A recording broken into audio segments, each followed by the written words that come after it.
Assalamualaikum warahmatullahi wabarakatuh. Apa kabar teman-teman guru sekalian? Di kesempatan kali ini kita akan berbagi sedikit bocoran tentang soal UKM PPG tahap 1. Ada beberapa teman yang sempat curhat bahwa seperti yang kita ketahui bersama bahwa FR itu di pedagogi itu kebanyakan penerapan atau pengaplikasiannya ya. Bukan kebanyakan teori, tapi kebanyakan pengaplikasian pedagogi atau penerapan di kelas atau diberikan contoh-contoh kasus ya. Bagi yang baru bergabung, saya mohon bantuannya untuk klik subscribe, like, dan bantu share biar lebih bermanfaat lagi. Baik, kita langsung masuk ke soal yang pertama. Pak Raden mengadakan ulangan dengan KD menentukan hasil operasi bilangan bulat. Dari 32 siswa, ternyata 22 siswa yang tidak tuntas KKM. Apa yang sebaiknya dilakukan Pak Raden? A. Mengadakan pengayaan kepada 10 siswa. B. Mengadakan remedial untuk 22 siswa di bawah KKM. C. Melakukan pembelajaran ulang dengan media dan metode pembelajaran berbeda. D. Melakukan pengayaan untuk seluruh siswa. E. Memberikan tugas mandiri kepada 22 siswa yang tidak tuntas.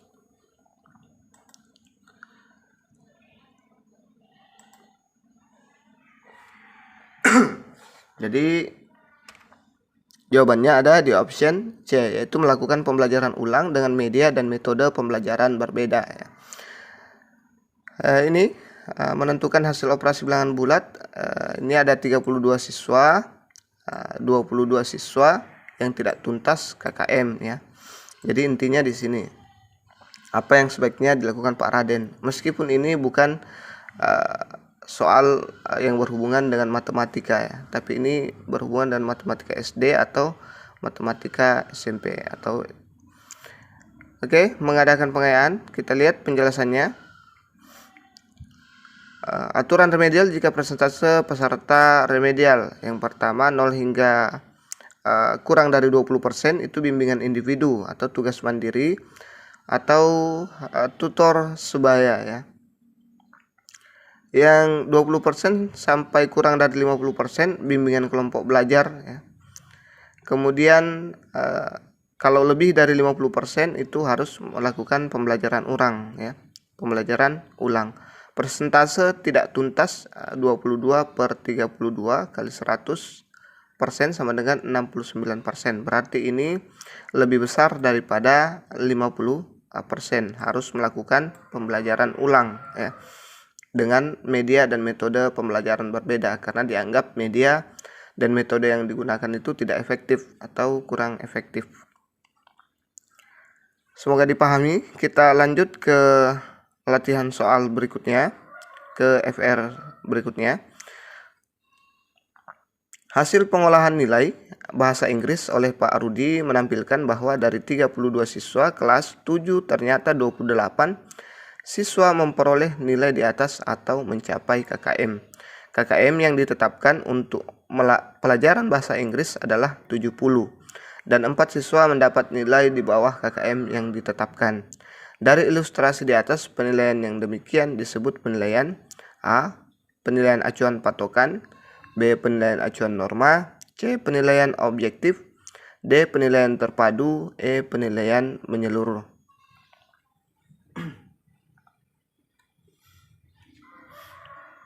Jadi jawabannya adalah A. Penilaian acuan patokan ya. Kata kuncinya ada di sini ya. Nih. KKN yang ditetapkan untuk pelajaran bahasa Inggris adalah 70. Ini intinya sebenarnya ya. Ini hanya pemanis ya. Ini hanya pemanis. Dan 4 siswa mendapat nilai di bawah KKM. Oke, kita lihat pembahasannya.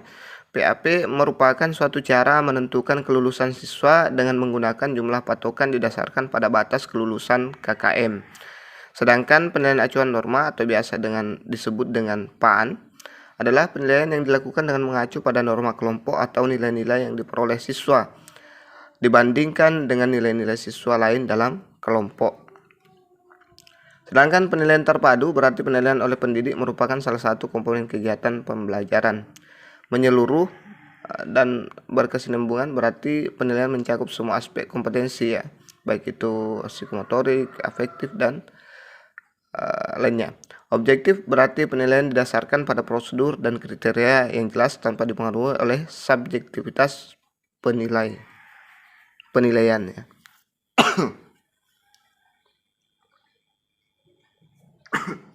Kita lanjut ke soal berikutnya.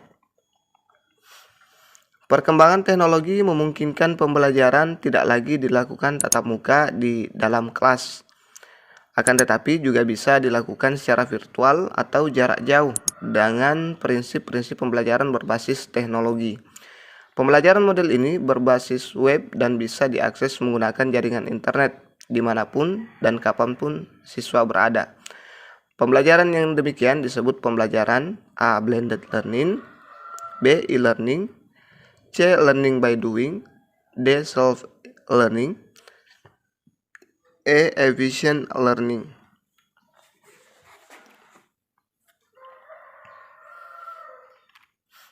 Jadi jawabannya ada di option B, yaitu e-learning. Kalau ini masuk ya, tapi dia lebih, semuanya masuk yang ada di sini ya, cuman dia lebih ke virus ya, ke virus corona update ya, berbasis teknologi. Dan ini sama tujuan soalnya ini ya, ada blended learning, self learning dan efficient ya, berbasis teknologi ya, e-learning. Oke, kata kuncinya ada di sini ya. Kita bisa dengan cepat, kalau kita paham, kita bisa dengan cepat menjawab apa yang diinginkan soal. Tidak perlu berlama-lama dan tidak bingung-bingung apa yang diinginkan soal. Kita lihat pembahasannya. E-learning adalah pembelajaran yang dilakukan secara daring berbasis web atau sejenisnya. Blended learning adalah pembelajaran yang merupakan kombinasi antara pembelajaran dalam jaringan dan luar jaringan. Ini yang biasa kita pakai di sekolah saat virus corona ya. Istilahnya luring dan daring ya. Kita lanjut, perhatikan tabel di bawah ini. Ini soal penilaiannya. Ada KD, praktik, produk, proyek, portofolio, ada nilai. Kemudian akhir ya, PQRS, KD 4.1, 4.2, 3 dan 4. Ada, kita lihat ada 87, 66, 75, 75, 92, 82. Nilai PQRS berturut-turut adalah A 87, 70, 92, 79, B 87, 75, 92, 79, C 87, 75, 92, 82, D 88,66, 92, 75. PQRS berturut-turut ya. Kita lihat. Jadi jawabannya ada di option B, yaitu 87, 75, 92, 79 ya. Kita lihat pembahasannya. KD 4.1 karena hanya satu jenis penilaian, maka P sama dengan 87. Ini ya, 4.1 hanya satu. Jadi di sini 87 di P ya. Kemudian KD 4.2 ada dua penilaian, tetapi dalam satu jenis penilaian yaitu praktik, maka pilih yang paling baik. Jadi Q sama dengan 75. Jadi ada dua penilaian di sini. Di penilaian praktik ada 66 dan 75, maka pilih yang terbaik. Berarti di Q adalah 75 ya.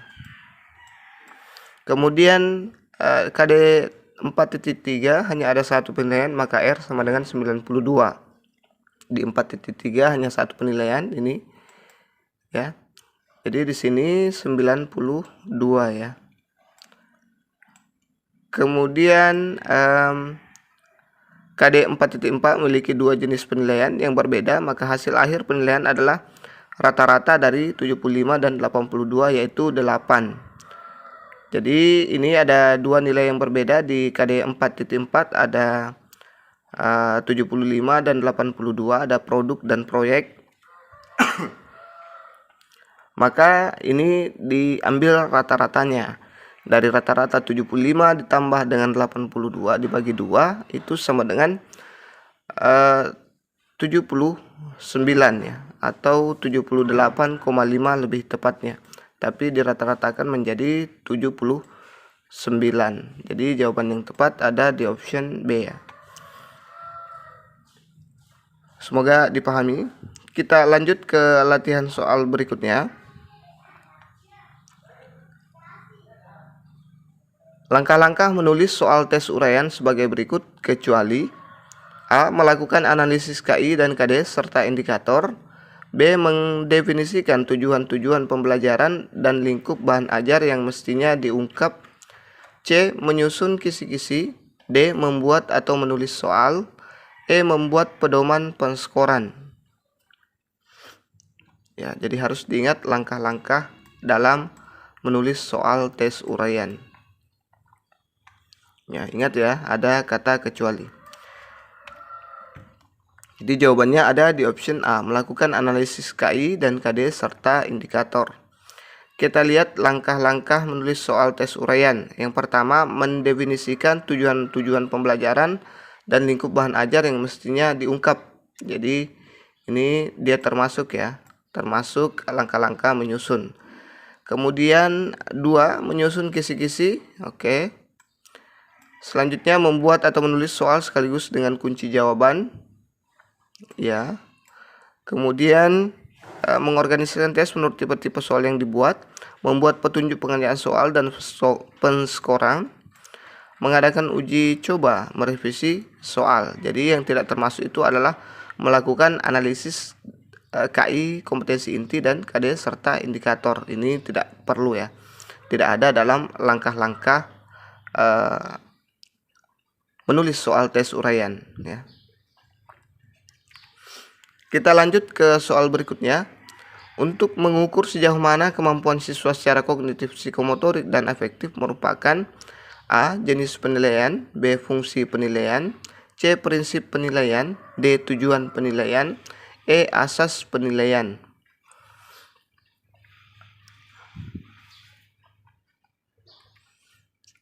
Jawabannya ada di option D, tujuan penilaian. Kita lihat, tujuan penilaian itu ada yang pertama, mengetahui tingkat penguasaan kompetensi dalam sikap afektif, pengetahuan kognitif, dan keterampilan atau psikomotorik yang sudah dan belum dikuasai seorang atau sekelompok peserta didik untuk ditingkatkan dalam pembelajaran remedial dan pengayaan tertentu ya, yaitu harian, tengah semester, 1 semester, 1 tahun, dan masa studi satuan pendidikan.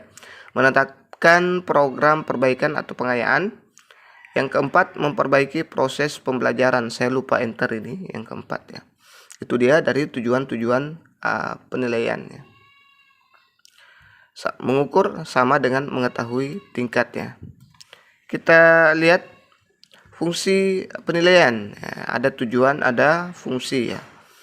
Yang pertama, menggambarkan sejauh mana peserta didik menguasai suatu kompetensi. Yang kedua, mengevaluasi hasil belajar peserta didik dalam rangka membantu peserta didik memahami kemampuan dirinya. Yang ketiga, mendiagnosa kesulitan belajar. Yang keempat, kontrol bagi peserta didik dan satuan pendidikan tentang kemajuan peserta didik. Kita lanjut ke soal berikutnya. Jangan lupa subscribe, like, dan bantu share ya teman-teman. Insyaallah kita masih akan buat FR teknis ini. Pedagogi masih ada yang belum saya masukkan di sini ya. Seorang guru sebelum melaksanakan pembelajaran mempersiapkan perangkat pembelajaran. Setelah menyusun indikator pembelajaran, lalu menyusun tujuan pembelajaran. Hal ini termuat dalam A. Silabus pembelajaran, B. Rencana pelaksanaan pembelajaran, C. Rencana penilaian pembelajaran, D. Analisis KI dan KD, E. Program semester.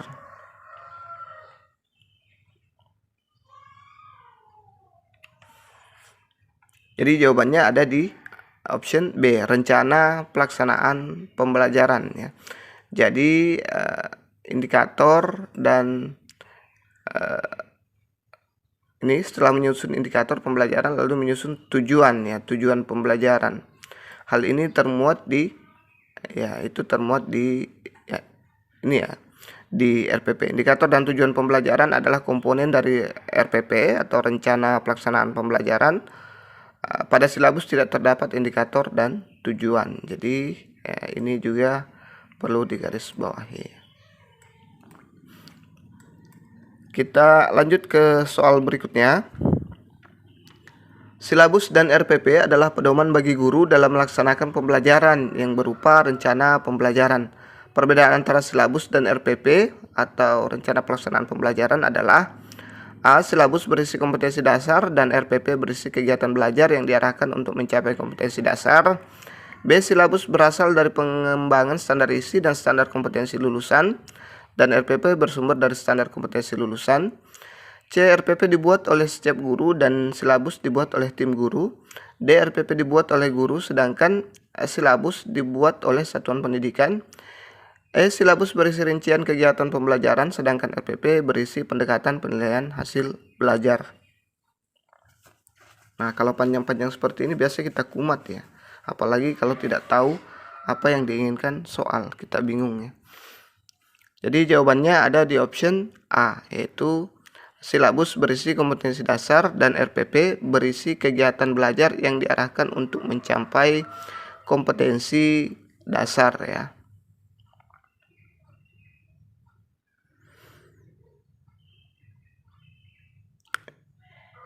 Oke, kita lihat pembahasannya. Silabus berisi kompetensi dasar dan RPP berisi kegiatan belajar yang diarahkan untuk mencapai kompetensi dasar KI dan KD.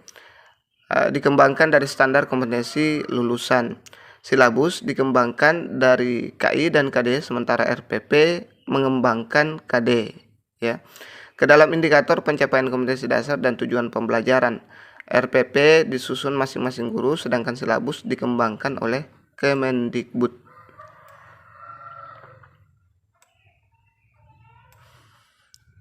Oke, kita lanjut ke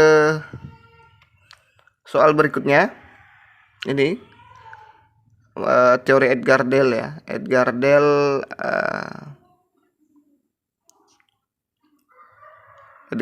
Oke, ini sudah ada saya buat ya sebelumnya di kompetensi teknis, cuman kurang yang nonton. Entah kenapa. Kita lihat yang pertama, seorang guru mempelajari kerucut pengalaman dari Edgar Dell. Apa yang harus guru lakukan dalam pembelajaran berdasarkan kerucut pengalaman tersebut? A. Memilih media konkret dulu daripada abstrak. B. Selektif memilih media pembelajaran. C. Banyak meminta siswa mengingat. D. Menekankan aspek psikomotor anak.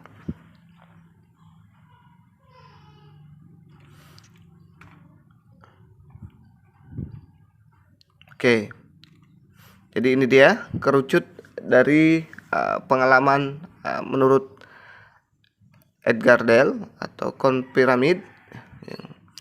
Kita lihat kerucut pengalaman yang dikemukakan oleh Edgar Dell itu memberikan gambaran bahwa pengalaman belajar dapat melalui proses pembuatan atau mengalami sendiri apa yang dipelajari, proses mengamati dan mendengarkan melalui media tertentu, dan proses mendengarkan melalui bahasa. Jadi inti dari teori Edgar Dell ini adalah dia lebih cenderung ke konkret daripada ke abstrak ya. Dia ke konkret dulu. Intinya dia memberikan pengalaman dulu ya, pengalaman dulu. Kalau Edgar Dell langsung saja ingat pengalaman ya, karena dia lebih cenderung melakukan pengalaman dulu baru ke abstrak ya, langsung pengalaman langsung ya. Ini kita lihat ada bermain peran, melakukan simulasi, mengerjakan hal yang nyata itu 90% persentasenya. Sedangkan membaca 10%, dengarkan 10%, melihat video demonstrasi film itu 30%. Jadi ini semakin mengkerucut dia semakin abstrak ya. Ini berbuat, terlibat, visual, verbal. Jadi intinya dia banyak pengalaman ya, pengalaman langsung ya. Itu saja, tidak usah terlalu panjang lebar. Ini dia. Jadi yang lebih tepat itu adalah, yang paling tepat adalah memilih media konkret dulu daripada abstrak ya. Kalau ini belum jelas, banyak meminta siswa mengingat Ya, ini di belakang ya, di sini, sekitar di sini. Kemudian bukan psikomotor ya sebenarnya yang di ditekankan, tapi sebenarnya yang kognitif juga, cuman dia lebih ke langsung terjun ke memberi pengalaman langsung, baru nanti bisa diingat ya. Jadi ada yang salah paham kalau menekankan aspek psikomotor, ini tidak benar ya, tidak benar. Oke, kita lanjut ke soal berikutnya. Oh, masih ada penjelasannya. Hasil belajar seseorang diperoleh melalui pengalaman langsung atau konkret. Ya, ini yang saya bilang tadi.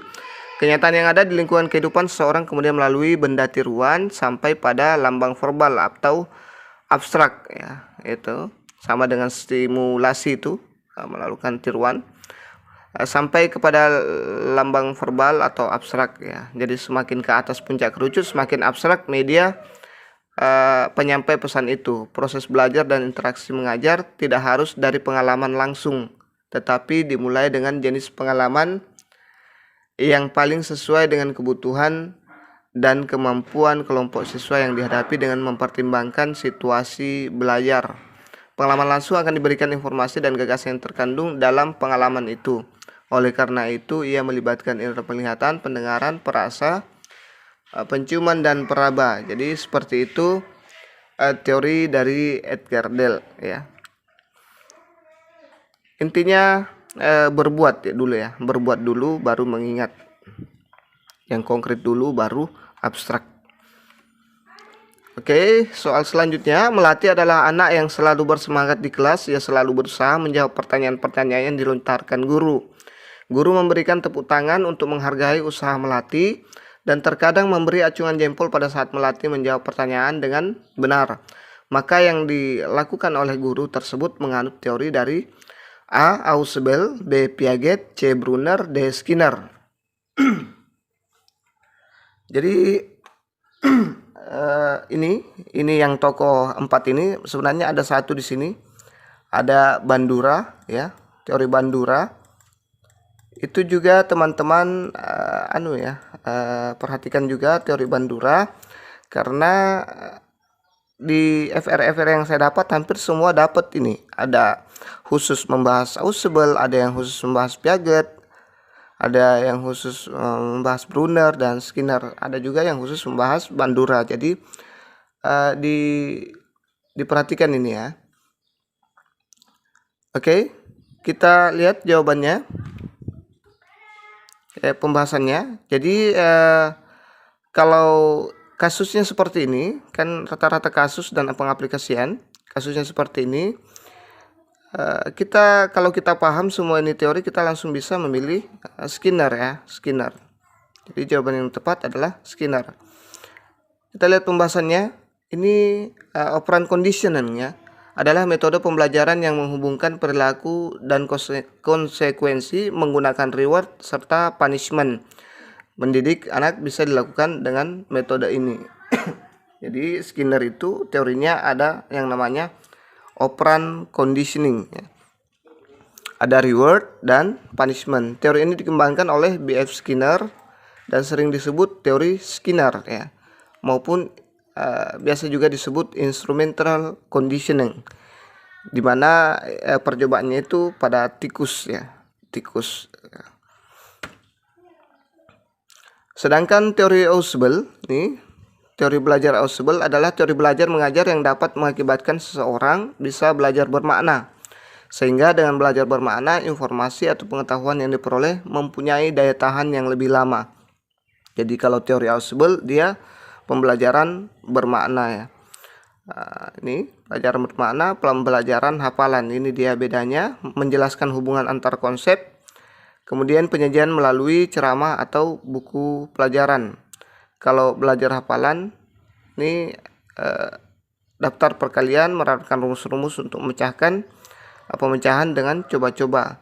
Ini pengajaran auditorial yang baik, penelitian ilmiah, sebagian besar penelitian rutin atau produksi intelektual, kegiatan di laboratorium sekolah ya. Jadi ini lebih nyaman belajar bermakna daripada belajar hafalannya. Sepanjang garis mendatar dari kiri ke kanan terdapat berkurangnya belajar penerimaan. Garis kiri ke kanan mendatar dan bertambahnya penemuan, sedangkan sepanjang garis vertikal dari bawah ke atas terjadi berkurangnya belajar hafalan. Ini dia. Bertambahnya belajar bermakna. Inti dari teori Ausubel tentang belajar adalah belajar bermakna yang merupakan suatu proses mengaitkan informasi baru pada konsep-konsep yang relevan yang terdapat dalam struktur kognitif seseorang. Dia katanya akan lebih awet, lebih tahan lama dibanding hafalan. Selanjutnya ada teori perkembangan kognitif Jean Piaget atau teori Piaget itu menunjukkan bahwa kecerdasan berubah seiring dengan pertumbuhan anak. Perkembangan kognitif seorang anak bukan hanya tentang memperoleh pengetahuan, anak juga harus mengembangkan atau membangun mental. Ini ada 4 tahapan perkembangan kognitif si kecil dalam teori Piaget. Ini perkembangan kognitif anak mengacu pada proses mengingat, pengambilan keputusan, dan memecahkan masalah. Perkembangan ini bisa berbeda-beda pada tiap anak. Psikologi J. Piaget membagi perkembangan kognitif anak pada 4 tahap berdasarkan usia anak. Tahap sensomotor itu usia 18 hingga 24 bulan. Tahap pra-operasional usia 2 hingga 7 tahun. Tahap operasional konkret usia 7 hingga 11 tahun. Kemudian yang keempat, tahap operasional formal usia 12 tahun ke atas. Soal ini juga teori ini juga masuk di beberapa affair yang menyatakan bahwa anak kecil perempuan yang menganggap boneka itu sebagai saudaranya itu tahap apa itu di tahap apa ada ini option-optionnya jadi ada anak kecil perempuan yang menganggap bahwa boneka itu saudaranya, boneka itu sangat berarti ada kira-kira anak itu masuk di tahap apa.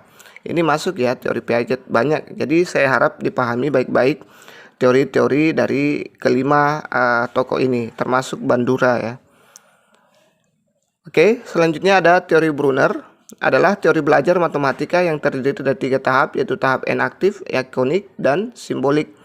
Kita lihat penjelasannya. Tahap enaktif adalah tahapan belajar di mana siswa diberi kesempatan dalam memanipulasi objek konkret secara langsung. Tahap ikonik adalah tahapan belajar di mana siswa memanipulasi objek konkret ke dalam bentuk gambar Kemudian tahap simbolik adalah tahapan belajar di mana siswa memanipulasi gambar pada tahapan sebelumnya ke dalam simbol-simbol matematika.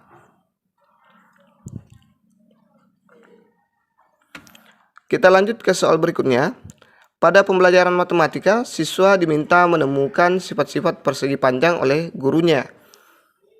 Siswa tersebut dapat menemukan sendiri sifat-sifat bujur sangkar karena pada pembelajaran sebelumnya sudah belajar mengenai bangun datar. Menurut Ausubel, hal tersebut menunjukkan Ausubel lagi A. Belajar dengan menemukan penemuan yang bermakna. B. Belajar dengan penemuan tidak bermakna. C. Belajar menerima yang bermakna. D. Belajar menerima yang tidak bermakna. Kalau ketemu Ausubel itu adalah belajar dengan penemuan bermakna atau pembelajaran yang bermakna. Tadi ada gambaran yang saya berikan, ada penelitian ilmiah di situ penelitian ilmiah. Kita lihat teori belajar Ausubel adalah teori belajar mengajar yang dapat mengakibatkan seseorang bisa belajar bermakna. Intinya kalau Ausubel ingat saja bermakna. Sehingga dengan belajar bermakna, informasi atau pengetahuan yang diperoleh mempunyai daya tahan yang lebih lama dan dia termasuk teori kognitif Kita lanjut ke soal berikutnya. Saat Edo mengajukan pertanyaan kepada guru, dari situ guru kemudian memberikan pujian kepada Edo karena diberi pujian, membuat Edo lebih terus meningkatkan kemampuan untuk mengajukan pertanyaan-pertanyaan yang baik lagi ke depannya. Maka hal tersebut sejalan dengan teori A. Behavioristik, C. B. Kognitif, C. Humanistik, D. Konstruktivistik, E. Cybernetik. Jadi seperti yang saya katakan bahwa itu lebih cenderung ke contoh kasus atau penerapan atau pengaplikasian. Jadi jawaban yang tepat adalah teori behavioristik ya.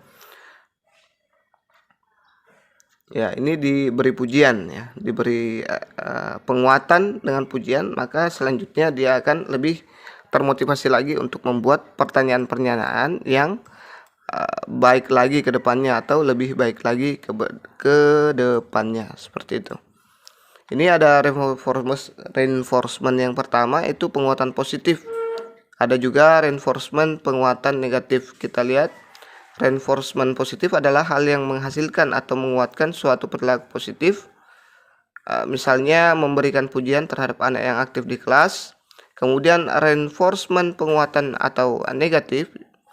Reinforcement negatif adalah suatu hal yang dilakukan untuk menghentikan perilaku negatif yang dihadapi.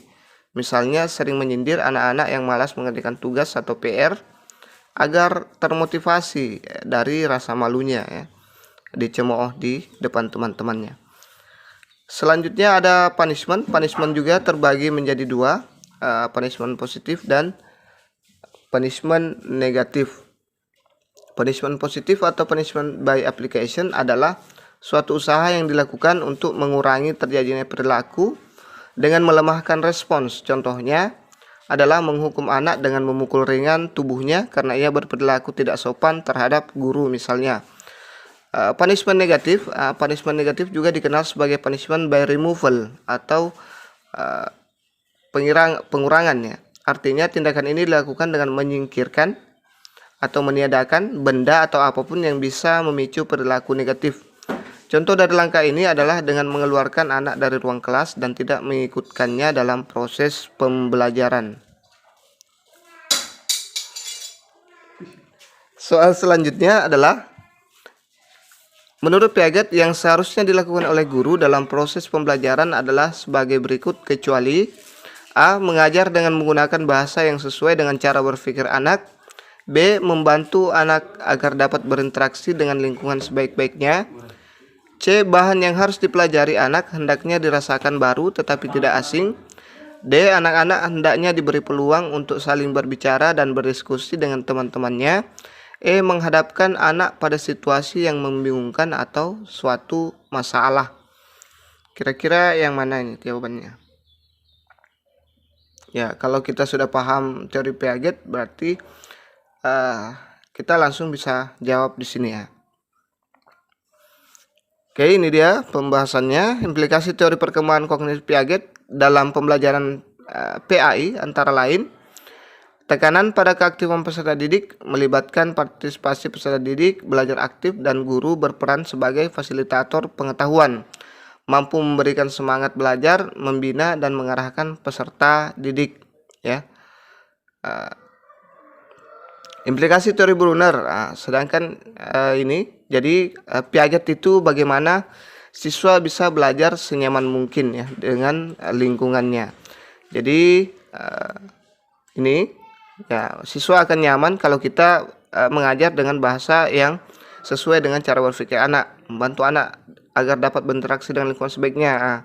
Pokoknya bagaimana bisa membuat peserta didik nyaman atau anak-anak nyaman kalau teori Piaget ya. Bahan yang harus dipelajari anak hendak dirasakan baru tetapi tidak asing sehingga tidak menimbulkan kebingungan. Anak-anak hendaknya diberi peluang untuk saling berbicara dan berdiskusi dengan temannya ya, biar dia merasa nyaman, tidak merasa tertekan ya. Mengharapkan anak pada situasi yang membingungkan atau suatu masalah, ini yang tidak termasuk ya. Berarti jawaban yang benar ada di option E, menghadapkan anak pada situasi yang membingungkan atau suatu masalah. Ini lebih cenderung ke teori Brunner ya. Ini saya perlihatkan dalam proses pembelajaran itu teori Brunner ada 3 poin. Menghadapkan anak pada suatu situasi, maaf saya buru-buru karena mau masuk mengajar. Menghadapkan anak pada suatu situasi yang membingungkan atau suatu masalah. Jadi ini sesuai dengan teori Brunner ya. Kemudian yang kedua, anak akan berusaha membandingkan realita dan di luar dirinya dengan model mental yang telah dimilikinya. Dan yang ketiga, dengan pengalamannya anak akan mencoba menyesuaikan atau mengorganisasikan kembali struktur-struktur idenya dalam rangka untuk mencapai keseimbangan di dalam benaknya. Jadi pelajari semua tentang teori-teori belajar yang ada di modulnya, teman-teman pahami baik-baik. Yang perlu ditekankan adalah pemahamannya tentang teori-teori belajar ya, karena yang banyak muncul itu adalah contoh kasus dan penerapannya dalam proses pembelajaran ya. Nanti kita akan buat lagi part 2-nya insyaallah kalau banyak yang nonton, banyak yang berkomentar. Itu saja dulu yang sempat saya share pada kesempatan kali ini. Jangan lupa subscribe, like, dan bantu share. Semoga bermanfaat, semoga lulus semua di tahap 2. Assalamualaikum warahmatullahi wabarakatuh.